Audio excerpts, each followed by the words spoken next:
Viva Cristo Rey, bienvenidos a una entrega de formación cristiana católica más en este día hablando de la experiencia religiosa según el prisma de la psicología, una psicología cristiana.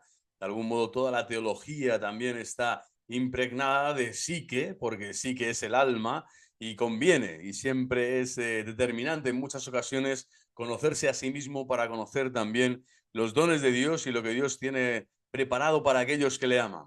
Bueno, pues vamos a comenzar en este trabajo encomendándonos a la Santísima Virgen María, como siempre, el Santo Rosario, estas cadenas que hacen que los demonios tiemblen y que el pecado sea mermado, atenuado, incluso extinguido en nuestro corazón, todo lo posible. Ave María, gracia plena Dominus tecum, benedicta tu in mulieribus et benedictus fructus ventris tui, Iesus.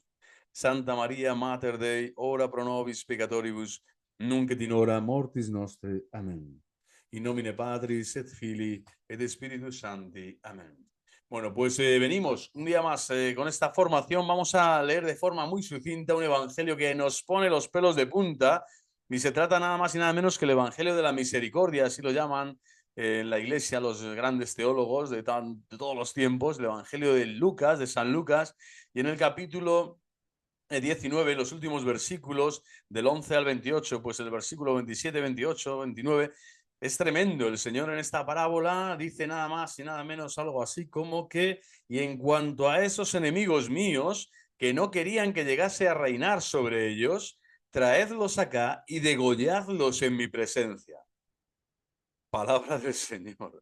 Dicho esto, caminaba delante de ellos, subiendo hacia Jerusalén. El Señor está mostrando en esta parábola donde el rey deja unas onzas de oro, un dinero, ¿no? Para ser administrado, es decir, nos da talentos y dones a cada uno de nosotros, cristianos bautizados, para que los pongamos, ¿no? No en barbecho, no metidos en un cajón, no enterrados bajo tierra, sino que den fruto. Los dones que Dios nos ha dado es para que den fruto y este fruto sea abundante y salte hasta la vida eterna. Bueno, pues hay algunos que son malos, son contra Cristo, contra Dios y que no quieren reconocerle rey. Bueno, el Señor está haciendo esta sentencia claramente para todos los demonios y para todos aquellos que se rebelan con un espíritu de herejía, de cisma, de apostasía, que hoy pululan por las redes a punta pala y también por el día a día, ¿no? Cotidiano de la vida real. Bueno, y no solo la vida digital, que es poca vida dentro de lo que es. Pero bueno, hacemos este trabajo para que quede constancia también de que el Señor va a ir a Jerusalén, va a morir por todos y por cada uno para que nuestro talento, los talentos sean uno, sean cinco, sean 10, sean 1000, los pongamos, los ejecutemos, los pongamos en práctica, sepamos dar fruto abundante en su presencia, con la ayuda, por supuesto, de su gracia, con su auxilio y con su fuerza. ¿Para qué? Para no ser degollados en su presencia. ¿Eh? No es solo el amor al Señor, sino también el santo temor, ¿no? Y no solo la contrición, sino también la atrición. Con tal de estar con Dios, ¿no? Vale absolutamente todo, eso sí, el fin no justifica los medios, lo único que no vale es hacer el mal, que es rechazar a Cristo en tu vida, es rebelarte contra Cristo, es no aceptar por la fe a Cristo Jesús, por la fe, ¿no? Que es una gracia hermosa que todo hombre recibe en este mundo. Bueno, pues vamos a seguir hablando en este capítulo que también es complejo, como todos los que estamos dando en esta lista de reproducción de la experiencia religiosa, pero que, bueno, bienvenidos. Esta es para un espectador más bien culto o al menos un tanto refinado en las dicciones, en la psicología, en la filosofía, en la teología, pero yo intento desgranarlo para que sea más sencillo y para que todo el mundo entienda, ¿no? El último día habíamos estado hablando sobre el asentimiento y la autonomía humana, la fe interrogativa, y hoy entramos en este capítulo segundo, que es la fe dogmática. Vamos a ver a nivel psicológico qué nos dice hoy, qué aprendemos, ¿no? Hoy en esta sesión de formación cristiana sobre la fe dogmática, vista desde este punto de vista, ¿no? De la psicología, los problemas psicológicos suscitados por la fe dogmática sin tocar el aspecto teológico propio de la fe, ¿no? Que es de lo que se trata aquí. Por eso digo que son temas arduos, un tanto complejos, pero que merecen la pena porque hilan muy fino y consigues después descubrir cuáles son las situaciones en las que tú estás, la situación existencial concreta en la que tú te encuentras, en la que tú estás viviendo la fe de la Iglesia o no, estás cerca de Dios o no, o estás próximo a Dios, no estás lejos del reino de los cielos o estás bastante lejos, ¿no? Estás como estos del Evangelio, ¿no? Que no quieren que Dios reine en sus corazones. Y por eso estos problemas psicológicos que aparecen en todo hombre, todo esto que se analiza aquí, todo hombre que viene a este mundo también lo vive, no solo vivimos la luz de la revelación, la luz de la fe, la luz de la gracia, la luz de la verdad de Dios que se nos da, que se nos entrega bajo la persona de Cristo, ¿no? Y a través de él pues se entrega el Padre también a nosotros y el Espíritu Santo, sino que también estamos en el dilema o en la tesitura de haber caído en el pecado original, de tener la tendencia, no la concupiscencia a pecar, de estar constantemente asediados por los demonios y por lo tanto con una susceptibilidad o vulnerabilidad grandísima si nos apartamos de Dios para caer, ¿no? Y perdernos. Por lo tanto, todos estos mecanismos psicológicos también nos ayudan a nosotros también a entendernos, a comprendernos en nuestra dimensión espiritual, en nuestra vivencia de la fe cristiana católica. Bueno, vamos a por ello.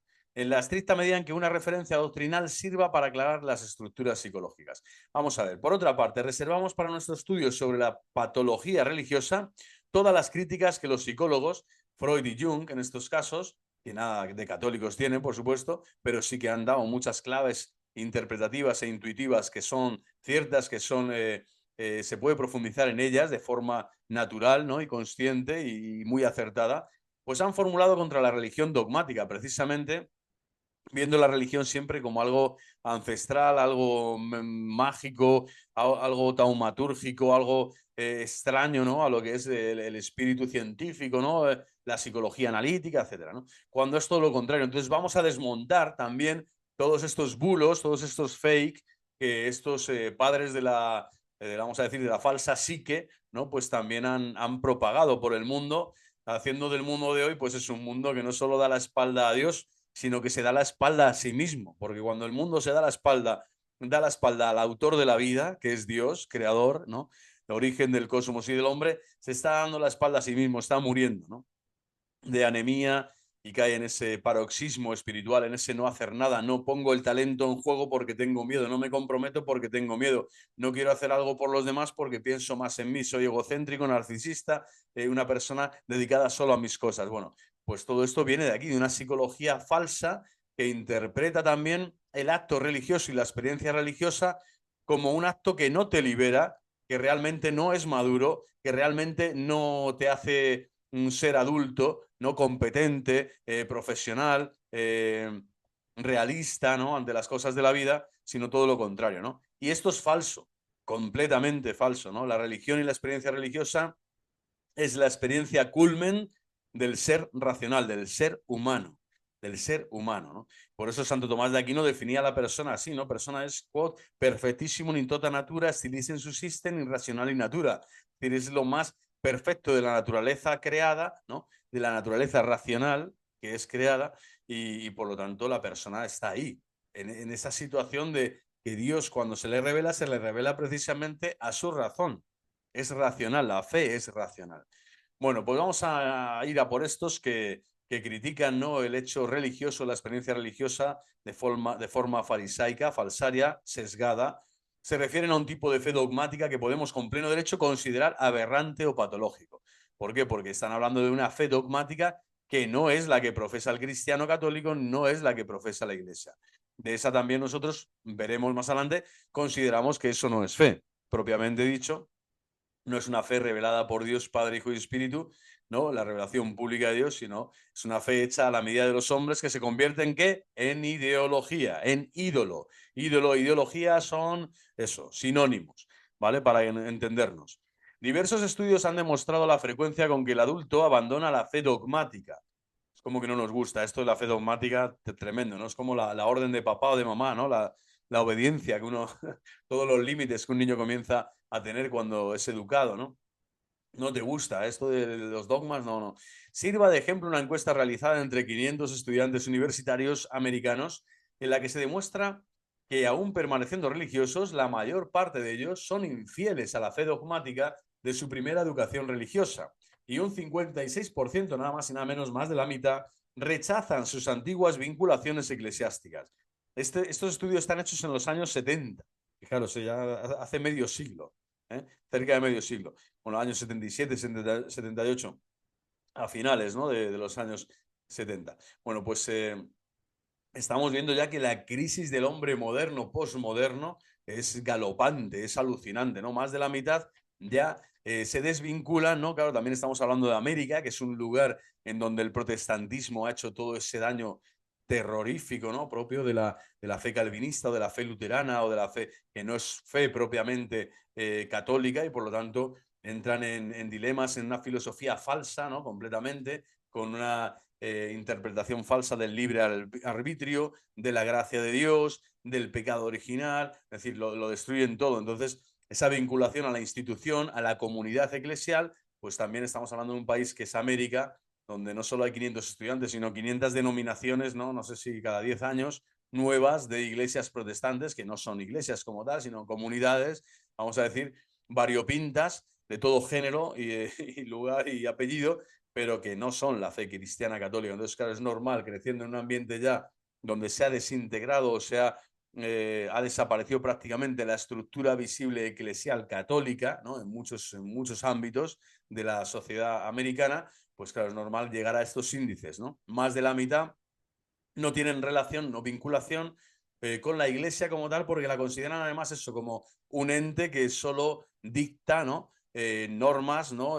Obliga y realiza, pues eso, una moral o una dogmática que es imposible, ¿no? De entender o de calibrar o de valorar como algo importante para mi vida, para mi experiencia religiosa, lo cual es terrorífico, ¿no? Es un craso error. En el capítulo consagrado a la motivación, este capítulo no lo he dado dentro de este trabajo, pero bueno, se sabe que se ha observado una evolución análoga entre los excombatientes, ¿no? Aquellos que lo han dado todo, ¿no?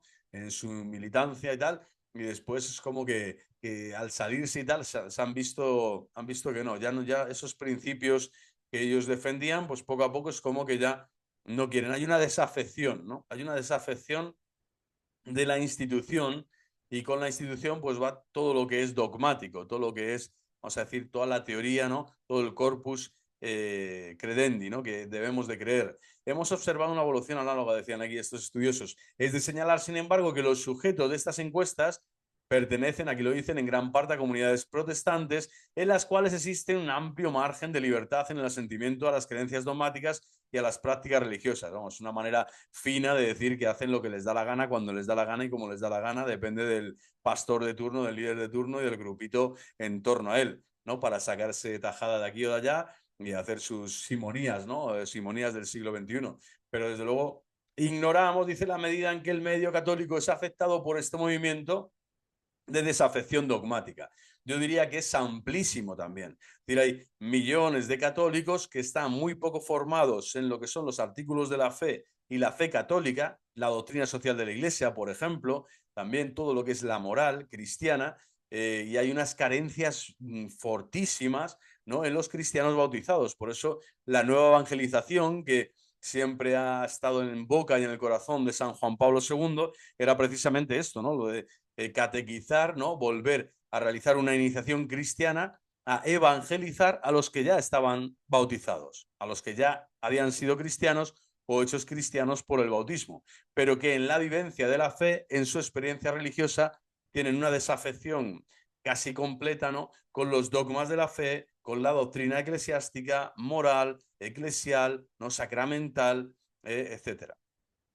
Mariológica. Entonces eso lleva después en el futuro a tantísimas confusiones, ¿no? Que son las actuales, ¿eh? Todo el mundo de los sedevacantes, en donde yo he participado, todo el mundo de la herejía, de contrariar, ¿no? A la Santa Sede sí o sí, de vejarla incluso, ¿no? Llegar a la difamación y al desprecio que se está llegando, a la calumnia, ¿no? Del Papa Francisco.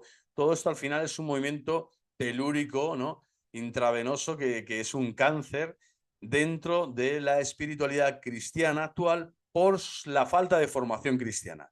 No sé si me he explicado. O sea, es un veneno mortal el hecho de no estar formado en la dogmática cristiana católica y que nos lleva precisamente a eso, después a desbarrar, ¿no? A desorientarnos y a equivocarnos, ¿no? Tantas veces.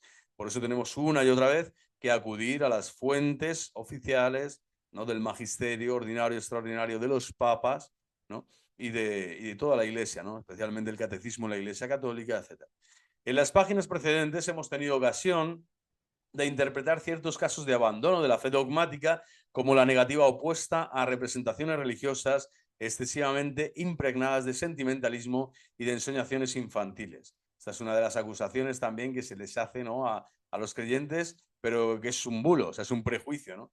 Pero el tema del sentimentalismo, ¿no? Es como lo negativo, ¿no?, del dogma es precisamente esto, que o eres muy dogmático o eres demasiado etéreo, ¿no? Y te quedas ahí, en eres excesivamente sentimentalista, etcétera. Entonces, no hay rasgos de, ¿cómo decir?, de integridad intelectual, de formación intelectual seria, ¿no? Entonces acabas así, en el sentimentalismo, aquí está el movimiento carismático, el otro, el no sé qué, es como que lo siento, lo presiento, ¿no? Si no siento, no estoy con Dios, no siento que esta comunidad sea la mía, esta sí es la...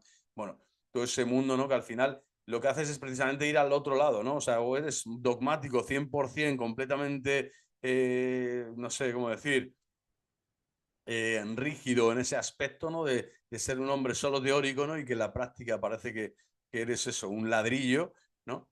O eres excesivamente sentimentaloide y no tienes ni idea de la doctrina católica, pero piensas que eres cristiano y que estás siendo un buen cristiano además. Entonces, bueno, y además eso, te dejas llevar, ¿no?, por cosas, tienes una cosmovisión probablemente infantil o cosas extrañas, y eso, claro, estos psicólogos o el ateo o el agnóstico te lo puede echar en cara. Te puede decir, bueno, pero ¿qué me estás diciendo? ¿De qué es eso de la parusía, por ejemplo? ¿Qué es eso de, no sé, la venida del Señor en gloria?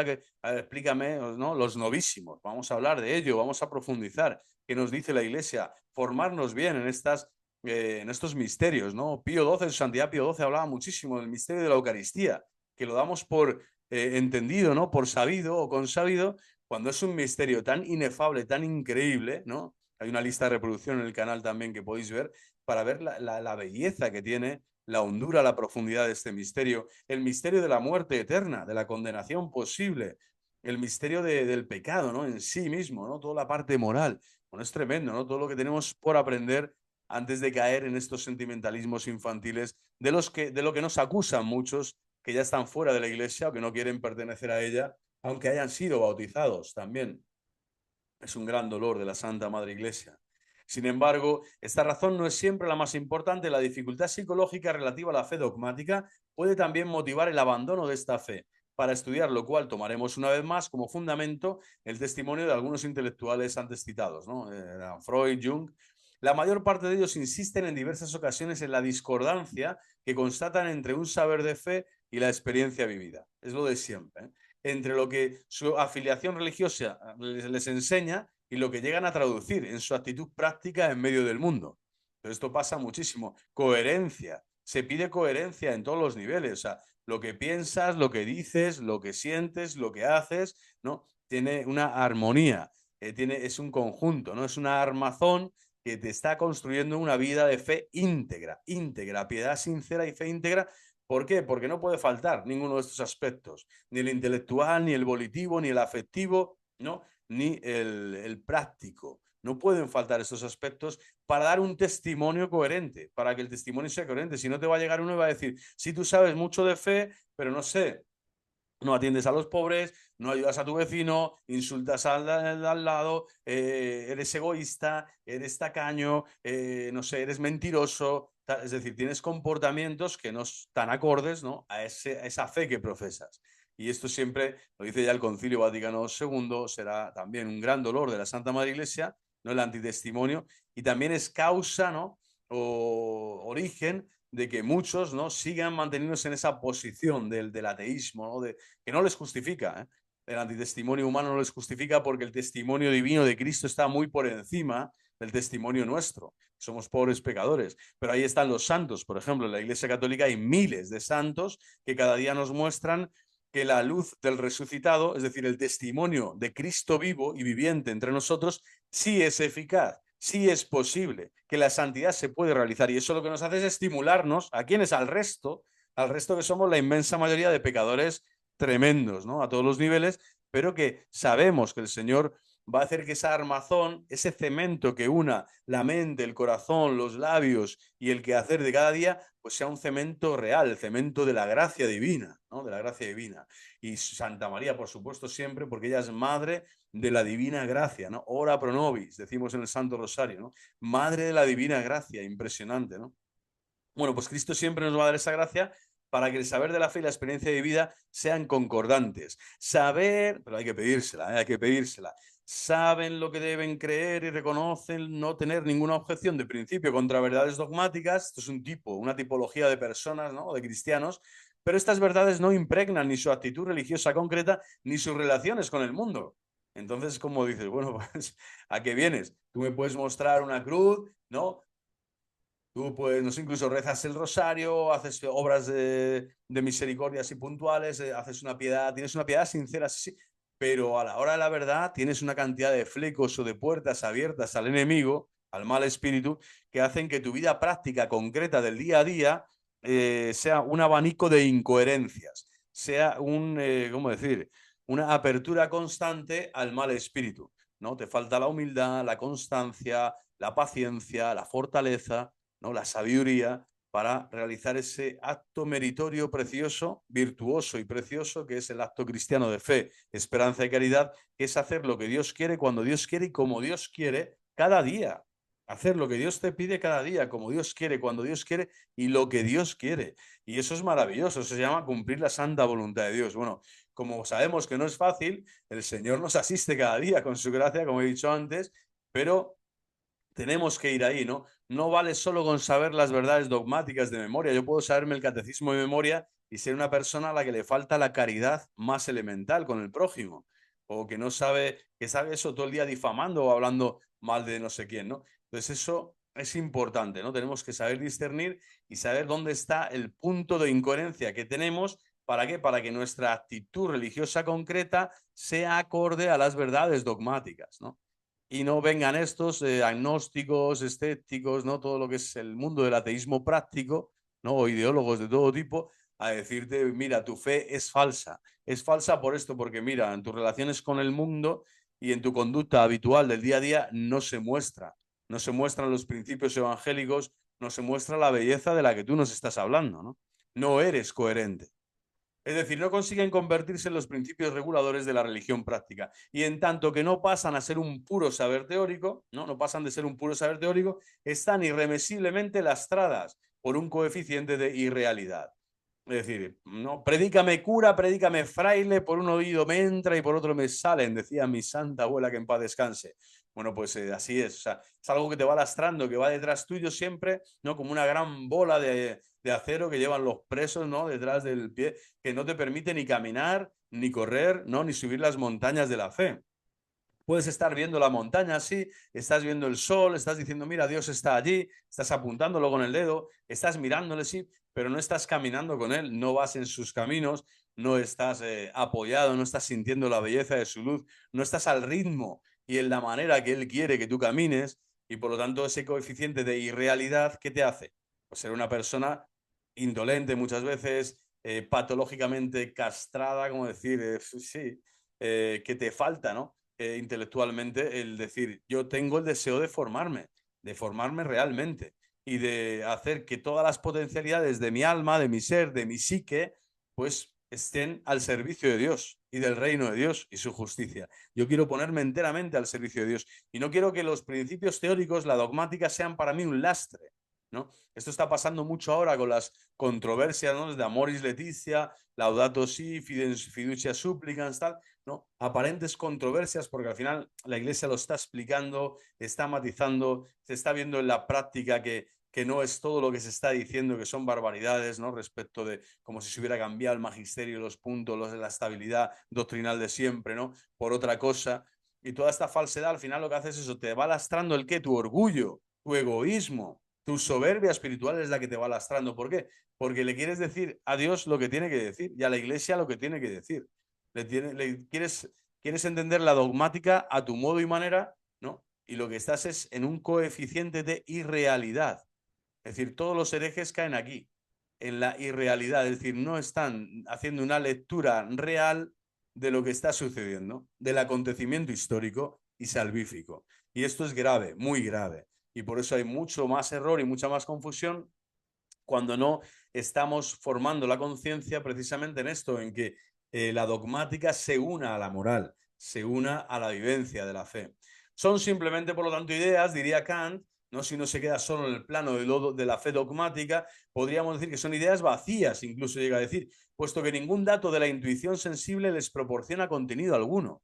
Es tremendo, o sea, puede ser una persona completamente fría, ¿no? Tener la frialdad del matemático, ¿no? Que hace un sistema abstracto de logaritmos neperianos en su mente, pero ya está, son matemáticas que están ahí, las puede poner en una pizarra, pero que no le implican nada, ¿no? En su vida, o él no ve las consecuencias prácticas de estas matemáticas, ¿no? Pues algo así parecido, ¿no? Tú puedes saber los dogmas de la fe, tal, pero si no te están tocando, no impregnan tu actitud religiosa concreta, realmente no adoras a Dios Padre Todopoderoso, Creador del cielo y de la tierra, y a Jesucristo, su único Hijo, nuestro Señor, que fue concebido por obra y gracia del Espíritu Santo en tu día a día, si tú no adoras a la Santísima Trinidad, estás saliendo, estás desbarrando. Tu fe se ha convertido en ideología, en dogmatismo, un dogmatismo que puede ser muy tenebroso, porque además es el más fariseo, es el que después le va a decir, como digo, a la iglesia lo que tiene que decir o pensar o escribir, no a la jerarquía lo que tiene que decir, pensar o escribir, dejas de obedecer, dejas de ser humilde y te pierdes con el espíritu de la rebeldía, de esos que dijo el Señor, oye, traedlos aquí en mi presencia y degolladlos. Ahí es nada, ¿eh? Que el Señor diga eso quiere decir que la cosa está malita, ¿eh? Para los que no quieran realmente descubrir que la caridad tiene que estar, tiene que impregnar toda fe dogmática, la caridad real, y caridad en la verdad y la verdad en la caridad siempre, siempre. Una sin la otra no existen tampoco. Pero claro, no puede haber una sin la otra, ¿eh? Y muchas veces se va solo con la verdad y la caridad pues se adolece completamente, ¿no? Entre los intelectuales, esta impresión de irrealidad es incluso tan intensa, dice, que les impide rehabilitar las verdades dogmáticas mediante una reflexión sistemática. O sea, ponte una persona traumatizada por lo que sea, por una experiencia mala en la iglesia, en su colegio religioso, en su, no sé, en su cultura ancestral o en su juventud, ¿no? Que ha consumido demasiados estupefacientes. Bueno, pues esta persona que tiene ya problemas para creer, cuando con una mente fría le diríamos, bueno, vamos a entrar en un diálogo racional para hablar, no sé, del misterio de la encarnación, por ejemplo, de cómo Dios se puede hacer hombre o no, si es posible que Dios se pueda hacer hombre y que parece realmente sistemáticamente racional que había profecías y que eso se ha cumplido en una persona concreta, en Jesús de Nazaret, ¿no? En Jesucristo. Vamos a analizar eso a nivel histórico, a nivel soteriológico, a nivel metafísico, a nivel escriturístico, a diferentes niveles. Bueno, pues las personas que están bloqueadas en un ateísmo ya determinado por traumas y patologías graves, ¿no? Por una experiencia, como digo, difícil, ¿no? O por su propio estado de pecado y de rebeldía contra Dios, pues les es difícil hasta entrar en esa reflexión sistemática. Es que no quieren en ningún momento pensar realmente, ¿no? El origen del universo, el sentido, el significado de la existencia, la finalidad de nuestros actos morales, ¿no? Y el valor que tienen. Es decir, todas las dimensiones de lo humano no quieren darles la condición trascendente que tienen en sí mismas como una semilla eterna puestas ahí. ¿Por qué? Por Dios, porque nos ha dado una psique, una psicología, psique inmortal, inmortal, eterna en cuanto que nos hace partícipes Él, que es el eterno, ¿no? Por antonomasia, pero que vamos a ser partícipes de eso ya desde ahora, porque Dios te crea para la eternidad con Él. Y por lo tanto, en esa inmortalidad, toda la revelación pública que nos habla de esta fe y de esta trascendencia del hombre, del mundo, del universo, el reino de Dios, o sea, el reino de Dios en la persona de Cristo, bueno, pues todo lo que nos dice el Señor ni siquiera quiere entrar en el debate, ¿no? Esto es como cuando Cristo se quejaba, ¿no? Decía, bueno, creéis por las pocas cosas que os digo, que son de aquí de la tierra, ¿no? Y a veces os cuesta creer, y os digo pocas, porque si vierais la cantidad de milagros que hago cada día, estaríais ya, creo, muertos de amor, moriríais de amor realmente, de adorarme sin parar, pero estamos ciegos y no los vemos. Pues dice el Señor, imaginaros si os digo, ¿no? ¿Cómo voy a contaros lo que sucede en el cielo? ¿Cómo voy a contaros lo que como dice San Pablo, ni ojo vio ni oído yo? Porque como diciendo, es que no estáis preparados para comprender, ¿no? En la fe verdadera, aún auténtica, esto, ¿no? Bueno, pues un ateo todavía más, ¿no? Tiene muchísima más dificultad. Si ya tiene dificultad el creyente, el que sigue al Señor, en creer en los milagros, en las acciones salvíficas, en los sacramentos, en todo lo que Él nos va regalando cada día, imaginaros el que es ateo. Bueno, pues ese ya no quiere entrar en ninguna reflexión sistemática y prefiere vivir impresionado, dice aquí, o sea, en la irrealidad. Es decir, está como petrificado ahí, se ha hecho su propio cuadro, su propio molde, ¿no? De barro, de ahí, o de cemento, y se ha metido él ahí y ahí se ha querido quedar. No, no quiere saber nada, ¿no? Y además se ha tapado, se ha metido en una bóveda, una bolsa plastificada para que nadie le moleste y nadie le diga nada. No quiere saber nada de Dios.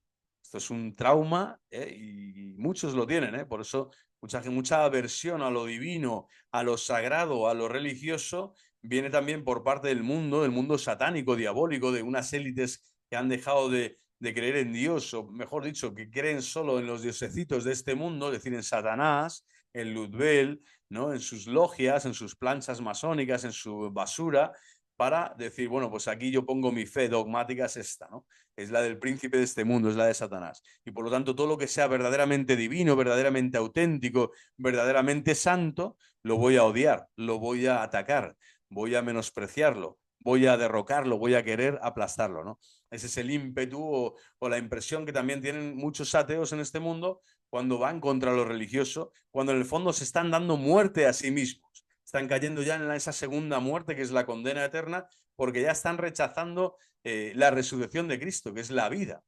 verdadera. Están rechazando al único que puede sacarlos de la primera muerte, que es el pecado. El único nos puede sacar a través de la conversión. La conversión es el único camino para salir, ¿no? Algún día y saltar hasta la vida eterna. Bueno, pues todos aquellos que luchan contra la conversión ante Cristo mismo y prefieren y eligen a dioses paganos de este mundo, ídolos, pues se verán en esa tesitura, ¿no? De experimentar la segunda muerte. Dios quiera, ¿no? Que en el último momento siempre el Espíritu Santo, los ángeles, la intercesión de María Santísima, el año santo jubilar de la Iglesia, que cada X años siempre propone para que precisamente eso ganemos indulgencias plenarias, parciales, totales y lo que quieras, con tal de salvar a muchos que estén en el purgatorio y también enriquecer espiritualmente a los seres queridos de nuestra familia, a las personas que nos acompañan en la vida, que hemos conocido, que amamos, que queremos, amigos, compañeros, que podamos decirles, oye, Dios existe, Dios está contigo, Dios te acompaña y Dios quiere que tu pecado venga a menos, que tu conversión vaya a más. Dios quiere que tu negrura, que tu necedad vaya a menos y que tu sabiduría y tu gracia vaya a más, crezca en estatura, ¿no? A imagen de Cristo. Son muchos los que aún planteándose el problema de saber si no es preciso atribuir este hiato entre la fe dogmática, ¿no? y la vida, entre las creencias dogmáticas y la vida religiosa, bueno, a una carencia de preocupación intelectual por los problemas religiosos y de estudio sistemático, no dejan de mostrar sus reservas por temer que una reflexión propiamente teológica les extravíe en construcciones teóricas alejadas de la vida real y finalmente desprovistas de toda garantía de verdad. Es decir, hay muchos que también dicen, oye, pero si yo a Cristo no lo veo, si la escritura no la entiendo bien, la comunidad esta no me gusta y la iglesia a veces dice cosas que tampoco entiendo, bueno, lo mejor es que me aparto de todo porque no le doy garantía de verdad. Bueno, esto se llama, claro, tienes que hacer un discipulado, hay que hacer un seguimiento de Cristo en una comunidad de fe concreta para ir aprendiendo las cosas paso a paso. No se aprende todo en un día y no nacemos aprendidos y por lo tanto tiene que haber esa preocupación intelectual. Muchos lo que hacen es lo contrario, dicen, como lo ven todo muy complejo, muy extraño, para su orgullo, para su amor propio y para su intelecto tantas veces torcido, ¿no? Por la mala mirada, la mala interpretación y los malos pensamientos de los que reciben, ¿no? La insidia diabólica cada día, pues muchos hombres deciden alejarse todavía más, dicen, no, no, yo no voy a entrar nunca ni en este estudio, ni en esto, me hago agnóstico, soy agnóstico, es que no tengo ni idea, lo siento, chao. Aquí no me comprometo, ¿no? Ni en la creencia dogmática ni en la vida religiosa. O sea, es que no quiero opinar ni sobre una cosa ni sobre otra. Este hiato, ¿no? Esta separación, para mí ya es todavía mayor. Y además es como si la religión no le hablara de cosas reales, tangibles, sensibles, ¿no? Y este es un tremendo error también. Precisamente Cristo lo que nos dice es que Él en su iglesia es el que opera el milagro y la acción de cada sacramento. Es decir, el sacramento es una acción de Cristo en la historia, una acción de Cristo en el tiempo. Por lo tanto, Cristo te habla, palabra de Dios, Cristo te toca en los sacramentos con el aceite, la sal, el agua, Cristo te perdona los pecados, te impone las manos, te confirma, te fortalece en la fe o te alivia los sufrimientos y la carga de la enfermedad, ¿no? Es decir, Cristo se siente, se experimenta, se toca, se ve, se palpa, se escucha, es una persona viva y real. Pero en este mundo, ¿no? Del ateísmo, de las personas que tienen una fe muy tenue o apenas, ¿no? Es como un pábilo vacilante, pero vamos, que ya ni vacila, una pequeña velita, pues muchas veces optan por este camino tan erróneo, ¿no? De yo me separo, no vaya a ser que todavía me extravíe aún más de lo que para mí es la vida real, el día a día, el trabajo, ganar dinero, fomentar esto, lo otro, tener mis hobbies, realizar el día a día, pues lo que humanamente puedo, ¿no?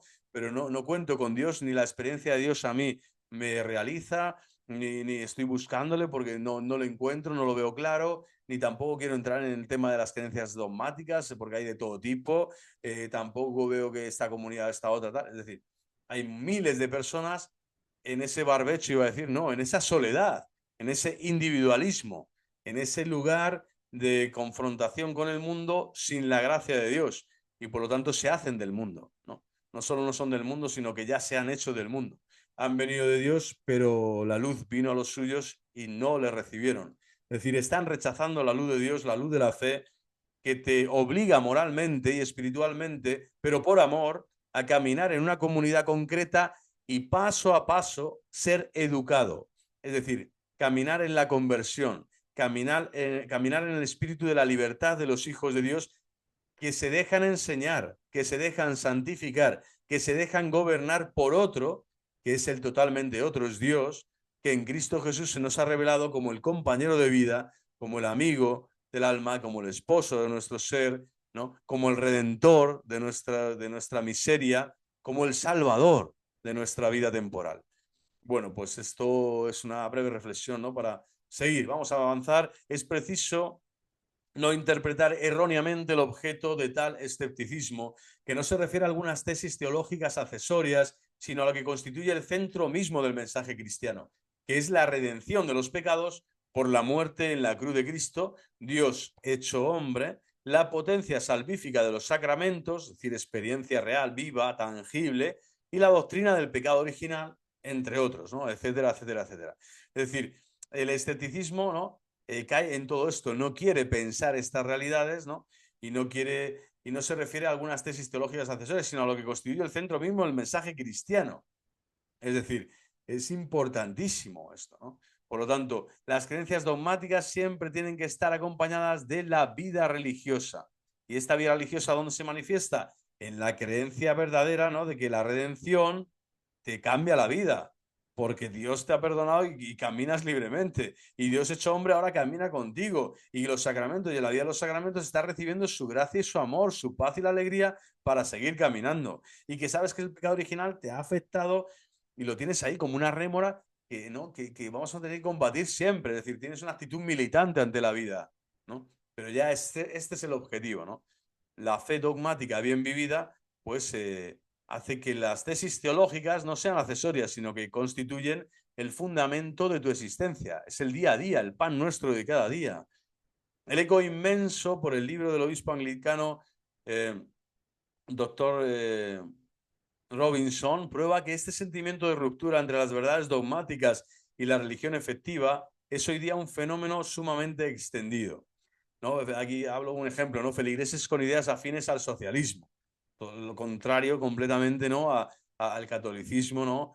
Que no tiene ideología, pero tiene el evangelio, que es que está en otro nivel, ¿no? Y que tiene que informar y tiene que defender siempre todo lo bueno de una ideología, pero no lo que es bastardo, lo que es impío, lo que es herético, lo que es anacrónicamente malo, ¿no?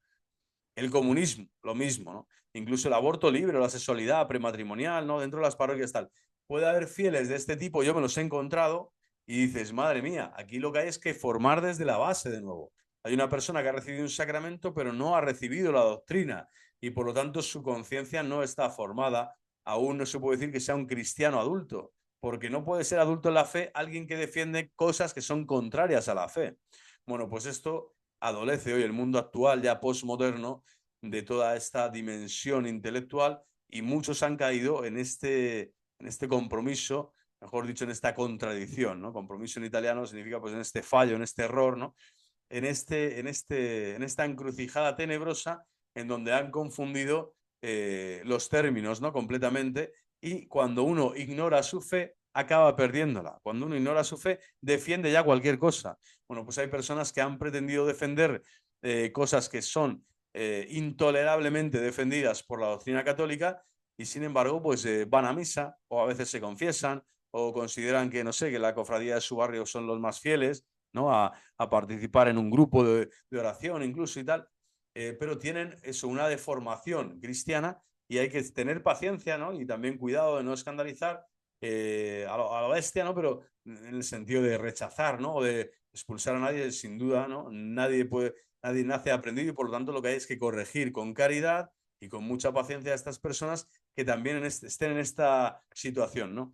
También porque no es fácil, ¿eh? Muchas personas tienen un sentimiento hacia Dios, vamos a decir, de una experiencia religiosa muy infantil y simplemente no se han formado. Tienen un corazón noble, un corazón abierto, ¿no? A escuchar las cosas de Dios, pero no se están formando, no están realizando un compromiso, una adhesión personal, un homenaje libre y personal y consciente de su entendimiento y de su voluntad a Dios. Y por lo tanto son cristianos infantiles. Son cristianos infantiles que son susceptibles de caer mucho más en el error, ¿no?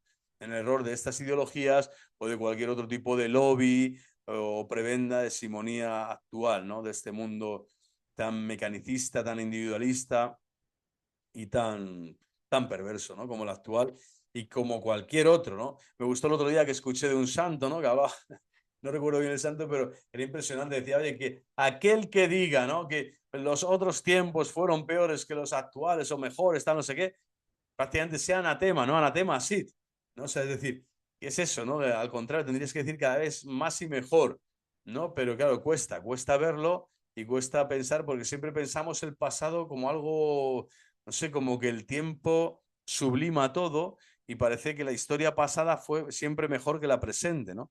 Y que la futura siempre será peor que la actual. Y yo creo que son engaños diabólicos, ¿no? De la psique colectiva y que hace que muchas personas pues estén cayendo, ¿no? En estas trampas tremendas actuales, ¿no? De caer en herejías, ¿no? Y en cismas sin sentido. El título malintencionado de la traducción francesa, Dios sans Dios, Dios sin Dios, significaría el título, no debe inducirnos a error. No se trata para Robinson de sustituir la fe en Dios por una vaga religión humanista, no quiere decir eso, sino más bien de superar dentro del cristianismo el desnivel existente entre la fe en verdades puramente especulativas y una relación a Dios y con Dios, ¿no? Viva e inscrita en lo real humano. Es decir, les credendi, les vivendi. Lo que yo creo, lo vivo. Lo que yo creo, lo rezo. Lo que yo creo, lo practico. Lo que yo creo, lo predico. Lo que yo creo, ¿no? Afecta a mi vida, a todas las facetas de mi vida, social, laboral, familiar, a todo mi ser. Entonces no es una religión humanista, que esto es lo que pretende el masón de turno, el ateo, el agnóstico, el globalista, no sé, el que queráis, ponerle el nombre que queráis, sino que es un Dios sin Dios en el sentido de que se ha perdido la esencia de Dios en el momento que hay incoherencia vital, en el momento que se separa la fe de la vida, la fe de la moral, la fe de la costumbre, la fe de la cultura. En ese mismo momento, ¡boom!, ¿no? Entra Satanás y divide y destruye todo. Es preciso, por lo tanto, reconocer que las observaciones de Robinson coinciden exactamente con las quejas de nuestros sujetos, ¿no? Los anteriores, los que decían, por muchas exposiciones teológicas que se escuchen, no nos afectan, nos dejan fríos y no nos conciernen tal y como somos realmente. Aquí los hechos capitales que la psicología religiosa no puede eludir. Esto es vamos, es casi una amenaza, ¿no? Completa a la fe. Vamos, una daga en el corazón, porque básicamente está diciendo los cristianos, parece que no saben transmitir la fe y cuando la transmiten además están hablando como de cosas muy irreales, ¿no? No están con los pies en la tierra, no están hablando de nuestros problemas, de lo que nos afecta, de los conflictos que tenemos, ¿no? Además nos deja fríos, porque es como que no nos toca, ¿no? Las cosas de Dios. Y esto es gravísimo, ¿no? Esto significa que se está perdiendo la fe, ¿no? A gran escala. He aquí los hechos capitales que la psicología religiosa no puede eludir, por lo tanto, enfrentar, ¿no? Que toda esa millonada de personas que se han ido alejando de Dios, en parte, ¿no? Se alejan porque no casan no conectan, no armonizan la dogmática con la vida. Y ojo, no hay que echarle la culpa a nadie, en plan, al gobierno, a la jerarquía, al líder de turno, al cura, al papa, al profesor, al médico, a la estructura de pecado. No, la única culpa aquí la tiene cada ser humano. Cada ser humano se tiene que enfrentar sin eludir esta dimensión personalísima de la fe. Por eso este trabajo está hecho para que uno reconozca la experiencia religiosa suya personal y ver si su coherencia de vida, de lo que cree y de lo que practica, es real, no es ilusoria, es real, no es fantasmagórica, es real, no es banal, no es palabrería, ¿no? Y por lo tanto tenemos también que dar testimonio de la verdad nosotros, el primero, y no, y ya está. El Señor te va a pedir cuentas a ti, no le va a pedir cuentas al vecino, ni a tu mujer, ni a tus hijos, te va a pedir cuentas a ti de lo que tú hagas, ¿no? Una reflexión honesta, por lo tanto, debe, a nuestro parecer, hacerse en tres fases. Debemos, en primer lugar, considerar el hecho observado en sí mismo. Es decir, existen esta incoherencia es posible y existe realmente, y también la coherencia se puede dar. Es decir, conocer la dogmática y practicarla. Debemos a continuación confrontarlo con la naturaleza de la fe religiosa, el hecho que observamos, un hecho real, tangible, histórico, tal como lo hemos analizado precedentemente. Y de esta confrontación podrá, en fin, resultar un juicio debidamente fundado. Es decir, que ahí está el asunto, ¿no? Tiene que observarse la vida real, tiene que haber un hecho real, por eso están las obras de misericordia, ¿no? En la Iglesia Católica, corporales y espirituales, porque son hechos concretos. Y ese hecho concreto tú lo tienes que confrontar con tu naturaleza religiosa, lo que el Evangelio te pide que tú hagas, y hacerlo, realizarlo, y fundar ahí tu juicio. Que tu confrontación en el juicio de si soy católico, soy un verdadero creyente o no, sean precisamente las obras de misericordia. Las obras de misericordia corporales y espirituales. En esas van a ser el mayor termómetro para ver si la fe dogmática te está separando de Dios o te está acercando a Dios, ¿no?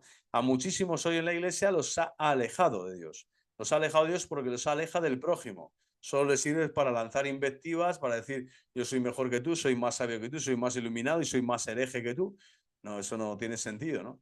Es preciso tomar en serio las críticas, por lo tanto, hechas por los creyentes que padecen cierta discordancia entre fe dogmática y religión vivida. Sí, sí, bueno, aceptar críticas, pero al mismo tiempo, como digo, personalizar cada uno y hacer examen de conciencia personalísimo, cada uno para ver hasta qué punto las incoherencias no se deben a que otros te han dicho, otros han hecho, otros te han dejado de hacer, sino a lo que tú haces y no haces y a lo que tú eres o dejas de ser. Es un tema tuyo personal, ¿vale? Bueno, pero su escepticismo, estamos hablando en general para hacer el análisis de la psicología, ¿no? Dentro de la experiencia religiosa, este escepticismo se justifica doblemente. Cualquier idea teórica, por un lado, ha de encontrar su punto de apoyo práctico, so pena de quedar aislada de la vida y no ser más que una quimera. O sea, esto es evidente. Ellos te dicen, vale, tú muéstrame tu fe, pero necesito tus obras. Si no me muestras tus obras, no puedo entender ni comprender tu fe. Y por eso Santiago en la carta dice, muéstrame tu fe y yo con mis obras te mostraré mi fe. Muéstrame tu fe sin obras. Bueno, yo te mostraré mis obras y ahí verás mi fe. Es decir, las obras son amores y no buenas razones.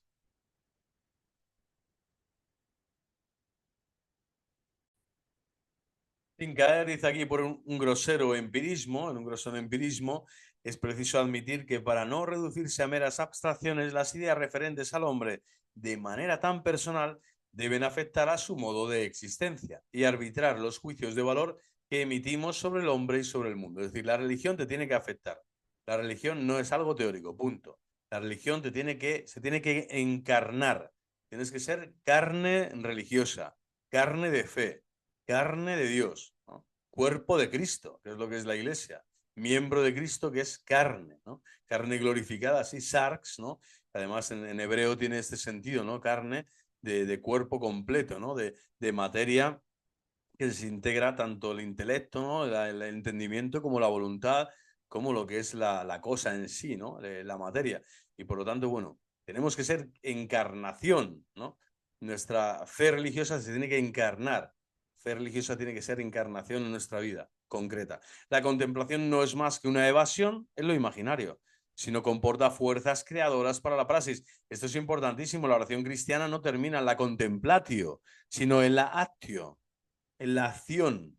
toda acción cristiana termina en la acción. Si no tenemos acción, si no tenemos compromiso, si no realizamos tareas juntos para bien de los hombres, si no hay una proyección social del reinado de Cristo en la tierra, la fe no se demuestra. La fe ni se muestra ni se demuestra, ni se revela ni se desvela, ¿no? Sino que está eso, bajo el velo, ¿no? Y bajo todavía la tutela de los demonios, porque no quiere salir a la luz y por lo tanto no es fe, ¿no? No es una fe verdadera, es una contemplación. Bueno, pues vete a meditar al Tíber o al Tíbet, mejor dicho. Vete a meditar donde quieras, ¿sabes? O al desierto, pero que de nada te sirve, ¿no? Si la contemplación de los misterios de Dios no te llevan a actuar con caridad con el prójimo, en los misterios de la vida concreta, que ya no son misterios, sino que son realidades sufrientes, tantas veces cruces concretas de cada día, ¿no?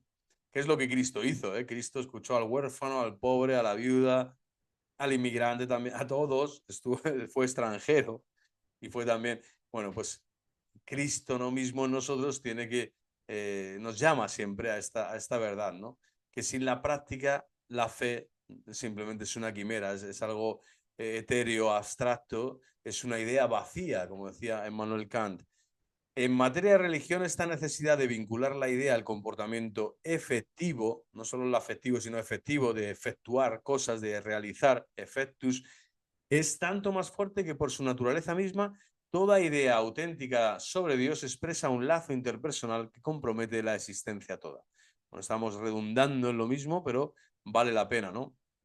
Estos autores, la verdad es que dan vueltas una y otra vez a lo mismo, pero sin esmeradas cautelas lo hacen aposta, lo hacen adrede, precisamente para ser incisivos y que quede bien clara la idea de que no puedes ser cristiano ni católico si no practicas, ¿no? Dice, yo soy creyente, creo en Dios, pero no practico. Eso no existe. Lo que eres es un ateo apóstata, ¿no?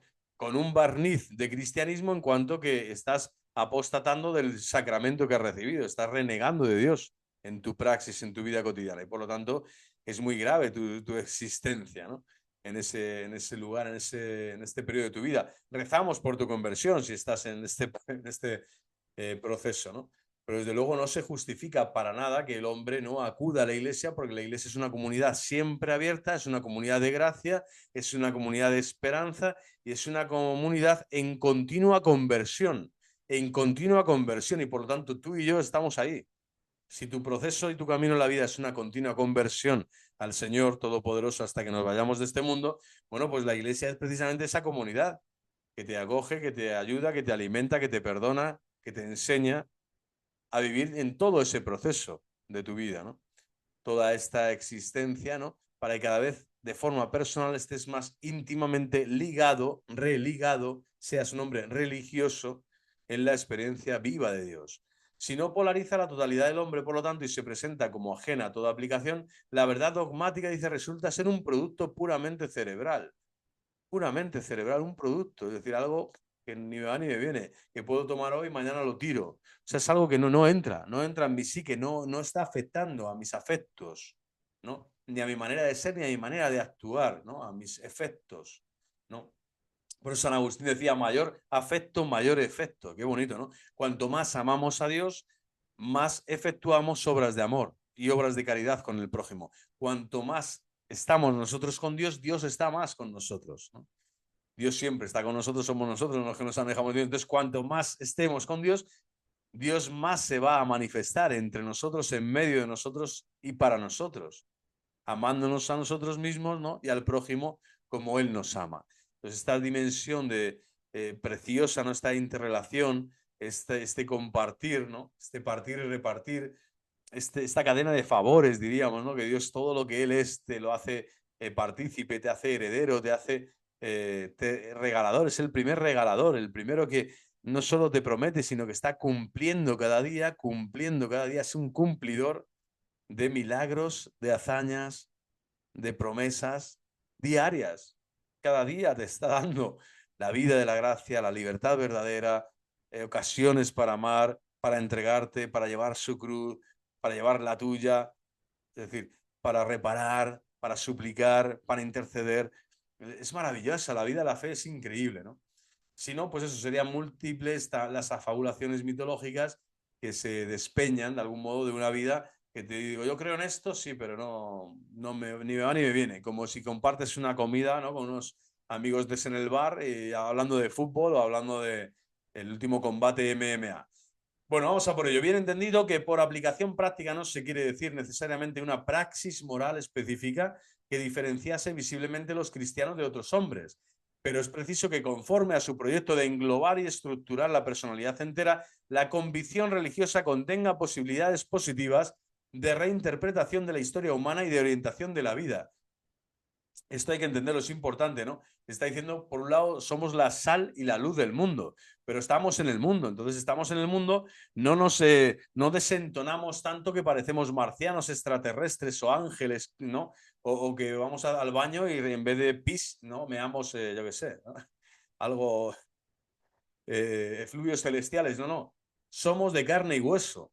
Pero el cristiano se toma en seriedad su salvación, la salvación de su alma, desea ardorosamente y objetivamente y concretamente ser santo, porque Dios se lo pide, se lo exige interiormente, como Dios es santo, y es el amigo inefable, el amigo fiel que nunca falla, con el que quiere ser acompañado todos los días de su vida. Y esa praxis, siendo verdaderamente hombre, porque es lo que eres, hombre, mujer en este mundo, para caminar entre los hijos de los hombres como Cristo, al ser cristiano, te diferencia y muy mucho, pero no se nota como para alejar a los demás hombres de ti, al contrario, atraes a los hombres, esto el Evangelio es muy claro, ¿no? Cuando dice, ¿no?, que los hombres te aprobarán, ¿no? Dios te bendecirá y Dios te aprobará, Dios te bendice y los hombres te aprueban cuando ven las cosas buenas, las cosas de Dios, porque ante las obras buenas y las cosas loables, el hombre se quita el sombrero. La mayoría de los hombres, cuando ven una acción buena realizar, algo bonito, algo bello, lo reconocen inmediatamente, porque la ley natural está ahí, porque somos hechura de las manos de Dios, porque Dios se sigue moviendo en los tejidos intrínsecos, ¿no?, inmanentes de la conciencia personal de todos, todos ven. ¿Qué es lo que va a diferenciar al cristiano? Pues que tiene una reinterpretación de su propia historia, que puede dar un testimonio de fe cristiana, es decir, aquí me ha salvado Cristo, aquí me ha perdonado Cristo, aquí me ha amado Cristo, aquí yo camino y hago esto por Cristo, y de orientación de vida, es decir, tiene una orientación de vida que muchos otros hombres aún no la tienen y que desconocen a Cristo, pero que le están buscando. En el fondo, ¿quién no está buscando a Cristo? Absolutamente todo hombre busca a Cristo. ¿Por qué? Porque si Cristo es la felicidad, no solo la felicidad psicológica, moral, afectiva, no, la felicidad real, completa y total de tu persona, pues ¿cómo no vas a orientar tu vida, no? Si tú conoces a Cristo, ¿no? Es imposible, lo decía San Juan Pablo II muchas veces, es imposible conocer a Cristo y no seguirle, seguirle y no amarle, ¿no? O amarle y no seguirle, ¿no? Es imposible. Cuanto más le conoces, más le amas, y cuanto más le amas, más le sigues. Y siempre va a haber un horizonte abierto de conocimientos siempre nuevos, ¿no? Y el hombre no va a caer así en la repetitividad, siendo incapaz de vivir una existencia verdaderamente personal, sino que al contrario, va a estar siempre en la novedad, moviéndose en la novedad, porque la fe es novedosa cada día, es maravillosa. Siendo la dogmática siempre la misma, el espíritu fluye, el espíritu es palabra y vida. El espíritu que es, o la palabra de Dios que es vida, ¿no? Espíritu y vida, nos dice el Señor. Bueno, este espíritu y esta vida están cada día derramándose en la tierra. ¿Para qué? Para orientar la vida de los cristianos. ¿Pero cómo? En una praxis moral específica que no te hace un tipo raro. No, haces simplemente cosas sencillas y humildes y pequeñas, como diría Santa Teresa de Calcuta, pero con un amor inmenso.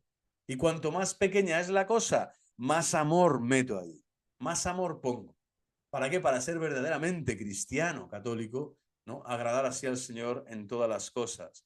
Y ver así a Dios en todas las cosas y en todas las cosas a Dios. Que es lo que además esta santa también, Teresa de Calcuta, tenía, este don de ciencia del Espíritu Santo, ¿no? Ver a Dios en todas las cosas y en todas las cosas a Dios, ¿no? Esa es la fe dogmática. Llegar a la praxis real, vital, existencial. Si el dogma no encuentra en el mundo ningún eco que revele su densidad existencial, es porque se reduce a una simple ideología estéril. Volvemos a lo mismo.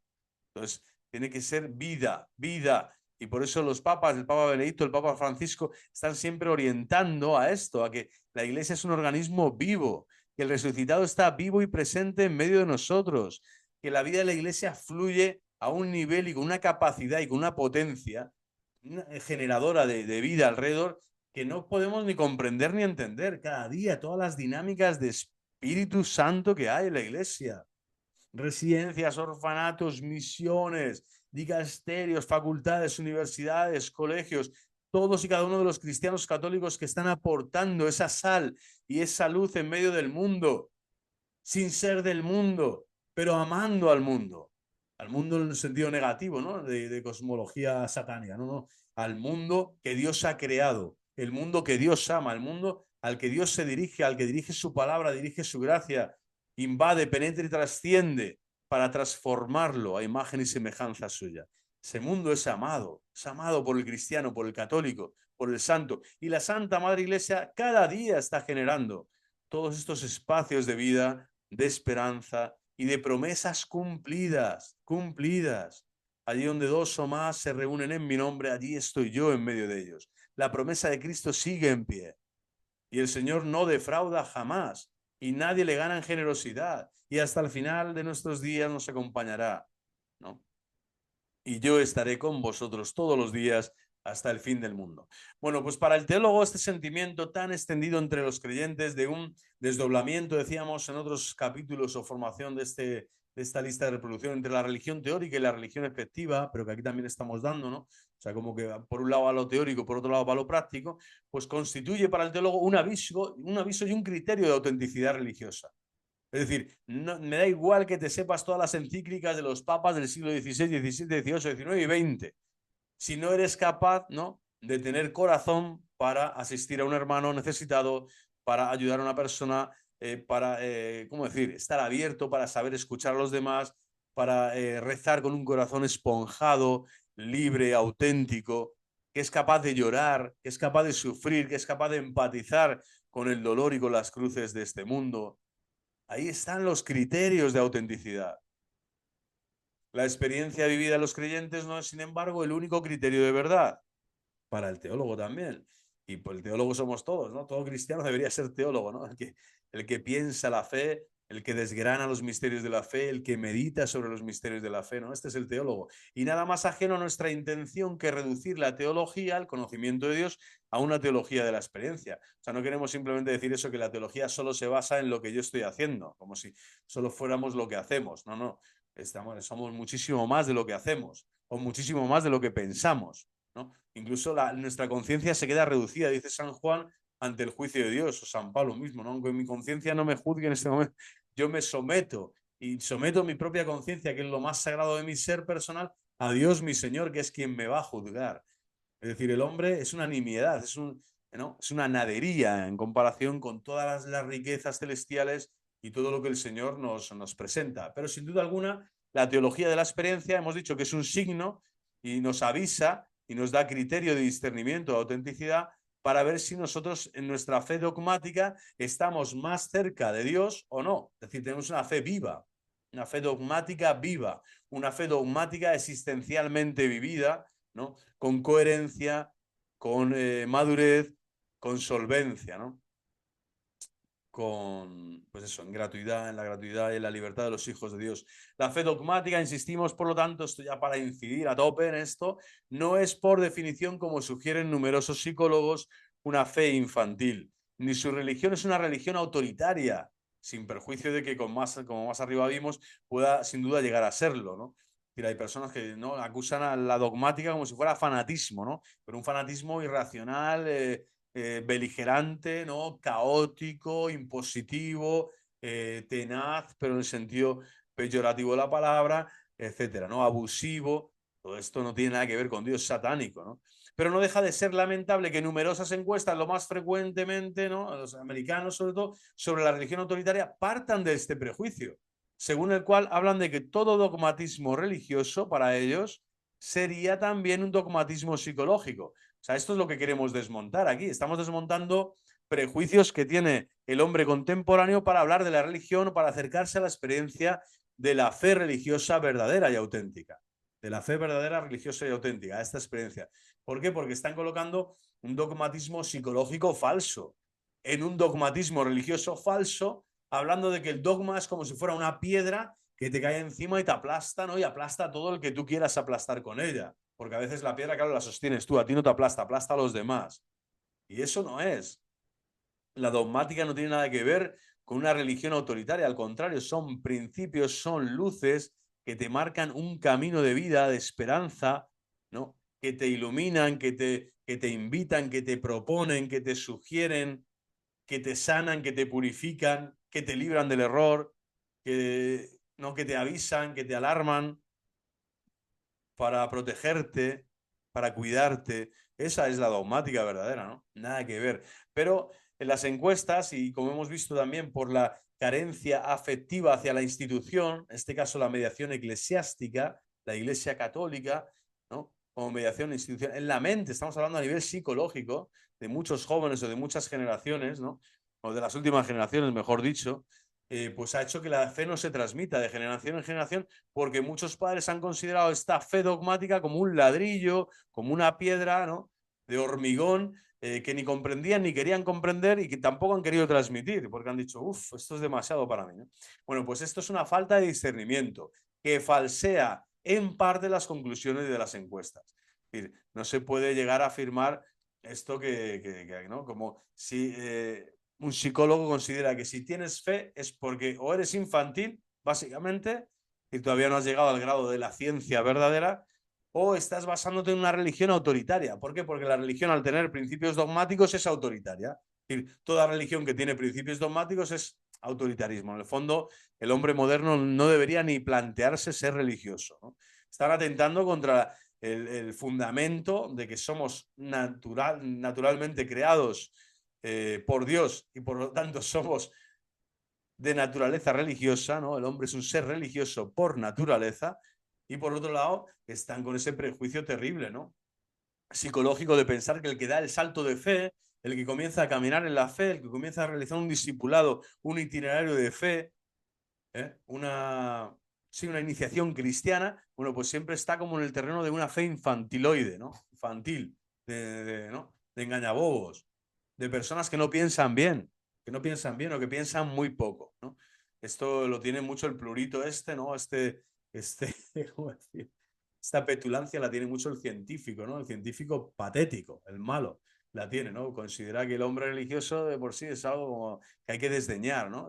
La religión es la ciencia misma, ¿no? La ciencia pura, ¿no? Ciencia pura tal y como se nos muestra en la probeta, en el laboratorio. ¡Falso! Bueno, lo vamos a dejar en esta presentación ya final. El próximo día seguimos con esta parte segunda. Terminamos ya solo viendo este pantallazo, esta diapositiva o esta parte de la presentación. De suyo dice la fe dogmática, introduce en un diálogo en el que el hombre escucha lo que Dios dice de sí mismo. Ilum audimus cum divina digina oracula, lo que Dios nos va a decir en la palabra de Dios de sí mismo y de sus planes sobre el hombre y sobre el mundo. Impresionante, o sea, él es el que lleva la iniciativa, es de Dios, la prioridad, ¿no? La prevalencia, la primacía, la hegemonía, la tiene Dios nuestro Señor siempre en el diálogo de la vida, con el cosmos, con el hombre, con el misterio de la vida. Ahí está Dios, que es el primero que viene a nuestro encuentro, el que nos busca, el que nos enseña, el que nos dice por dónde tenemos que ir, por dónde tenemos que caminar. Si se toma la fe dogmática por el carácter de intencionalidad con que ella misma se presenta, es evidente que a la escucha de la revelación el creyente pretende alcanzar a Dios tal como es y no tal como el hombre lo desea. Es decir, el verdadero creyente no quiere, ¿cómo decir? Una imitación burda, no quiere una patraña, no quiere una mónada, que eso es lo que hace Satanás. Satanás te presenta bienes de este mundo y felicidades de este mundo, pero que no solo son pasajeras y transitorias, sino que mal usadas se convierten y se pervierten en infierno, en maldad crónica, en muerte eterna.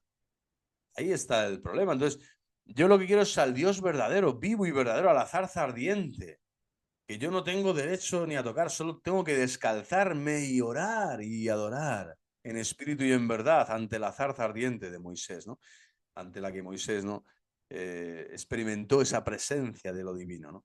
Que nunca es asible, No podemos agotar a Dios, no podemos poseerlo, no podemos alcanzarlo en su naturaleza, en su esencia, en su sustancia divina. ¿Por qué no? Es imposible. Él es Dios, ¿no? Hay una diferencia abismal. Pero es verdad que la distancia se ha roto en Cristo Jesús, que al encarnarse nos dice precisamente eso: oye, no hagas de Dios, del Dios verdadero, un ídolo a tu imagen, sino que, oye, a César lo que es del César y a Dios lo que es de Dios. ¿Ves esta imagen? Bueno, pues esta imagen si es del César, eso se lo das al César, ¿vale? Y siempre usando los criterios de la justicia, ¿no? De la verdad, de la equidad, de la sinceridad, la honestidad, lo que tú quieras, la ley natural. Pero lo que es de Dios, lo sobrenatural, lo divino, se lo tienes que entregar a Dios. Y este Dios no es manipulable, no es asible. Hay mucha teología que se llama apofática, que es todo lo que de Dios no podemos todavía decir, porque Él no nos lo ha dicho, o bien porque es imposible que lo comprendamos en este estado de cosas actual, en el mundo presente, ¿no? Pero es impresionante saber que Dios es el que tiene la iniciativa, que viene a entablar diálogo contigo y que lo que quiere el creyente de verdadero es ese: entablar un diálogo con Dios, no con un ídolo de barro o de madera. No quiere eso, porque eso ya es una abstracción de su mente, una proyección psicológica patética, burda, ¿no?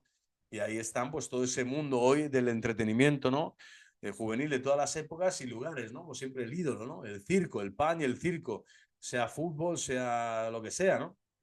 Siempre vamos a estar viéndolo con esos ojos y esa perspectiva de fe auténtica. El creyente busca una experiencia de Dios verdadera, de Dios, Dios, Dios, Dios, Dios en sí mismo, el Dios único y verdadero. No quiere pantomimas, no quiere sucedáneos, no quiere monadas, ¿no? Engaños. El descentramiento de sí mismo y este acceso al otro, a la relación personal con Dios, que se expresa en la palabra, está bien lejos de la religión infantil. Esto es lo que decimos ahora a estos psicólogos que nos han acusado, ¿no?, de infantiles. La fe dogmática va en contra de cualquier motivación subjetiva. El Dios de la revelación es en principio lo contrario de un Dios hecho a la imagen de los deseos del hombre.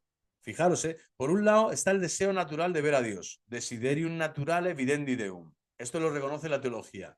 No solo la escolástica, la patrística, toda teología católica reconoce el deseo natural de ver a Dios, la visión beatífica. Pero el cómo alcanzamos la visión beatífica, es decir, el santo evangelio que nos propone nuestro Señor Jesucristo y Él mismo, que es el camino y la verdad de la vida, es decir, el evangelio viviente, Cristo es el evangelio viviente, nos está dando una imagen de Dios que no corresponde muchas veces a los deseos instintivos, vamos a decir, prioritarios o, sí, de primera línea que tenemos en nuestro interior. Al contrario, tenemos deseos tantas veces que son no solo equívocos, sino que son dantescos y contrarios al propio evangelio, ¿no? Y ahí hay muchos deseos, incluyendo el de la supervivencia, el de no dar la vida, el de no entregarte, el de no comprometerte, el de, ¿no?, el de esconderte, el de guardar ese talento que decíamos al principio en el Evangelio de San Lucas, ¿no? Pensando que el Señor no te va a pedir cuentas de aquello que te ha dado, ¿no? Y que no se lo entregas y se lo devuelves con intereses, es decir, con tu libertad en juego. Por lo tanto, ese Dios te está diciendo que muchos de tus deseos tienen que ser purificados para tener esa relación verdadera con Dios. Y esto no es una religión infantil, esto es lo más adulto y lo más impresionante que puedes hacer en tu vida, que es achicarte, a bajarte cada vez más, ir desapareciendo. San Juan Bautista es el mayor ejemplo, ahora que se acerca el Adviento, para ver en su figura impresionante, el último profeta del Antiguo Testamento, para ver esto, ¿no? Yo tengo que menguar para que Él crezca, ¿no? Este proceso de menguar nosotros en nuestro amor propio, en nuestro egoísmo, bajar de nuestra atalaya, ¿no?, egocéntrica, y pasar al amor de ágape, al amor oblativo, al amor sacrificado, al amor santo, ¿no?, a imagen de Dios, es algo que, vamos, que solo la gracia puede realizar en nosotros. Pero por eso mismo es un Dios tan verdadero y tan maravilloso, porque te está invitando y te va a dar la gracia para que ese camino y esa traslación de ese abajamiento de tu atalaya para morir con Cristo, ¿no? Y sabemos que quien muere con Él reinará con Él, pues decimos eso. Solo en principio, porque el hombre que escucha a Dios le interpreta según su propia mentalidad.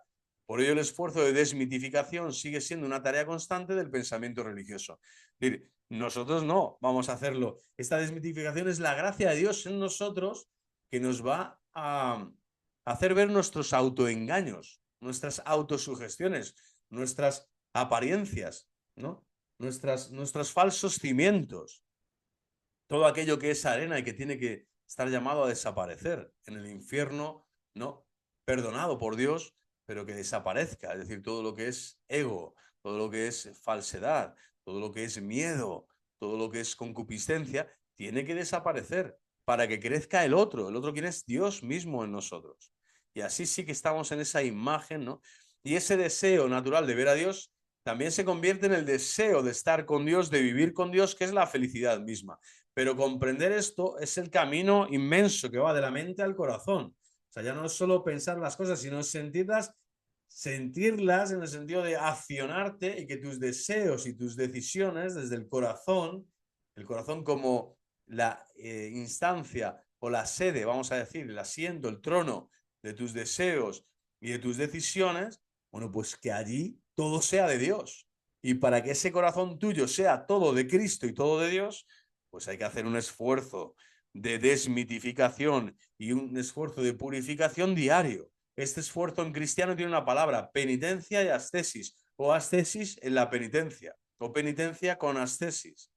Llámale como quieras, que sentir dolor cada día, examen de conciencia, ver dónde puedo mejorar, que pedirle a Dios siempre esa gracia inmensa, ¿no? Para no estar apegado a los bienes de este mundo, a los bienes temporales y terrenales de este mundo y poder así desmitificarme todo lo posible para tener esa unión mística con Dios, que es la que me está iluminando realmente el camino de la experiencia verdadera con Dios, una experiencia adulta, no una religión infantil, una religión adulta, viva y vivificante, ¿no? Conmigo mismo y con los demás. Bueno, pues aquí lo dejamos en este día.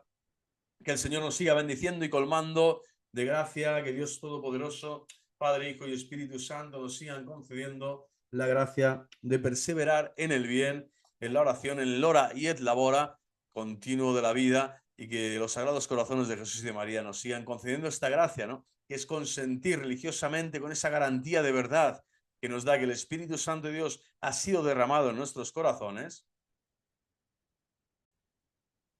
Y por otro lado, entender y seguir entendiendo con la gracia de Dios que la fe dogmática es la fe vivida. Esa es la fe dogmática verdadera, que es la lex credendi que se vive, lex vivendi. Que sigamos viviendo en Dios la verdadera vida de su gracia, de su amor. Viva Cristo Rey, viva el corazón inmaculado de María y hasta la próxima.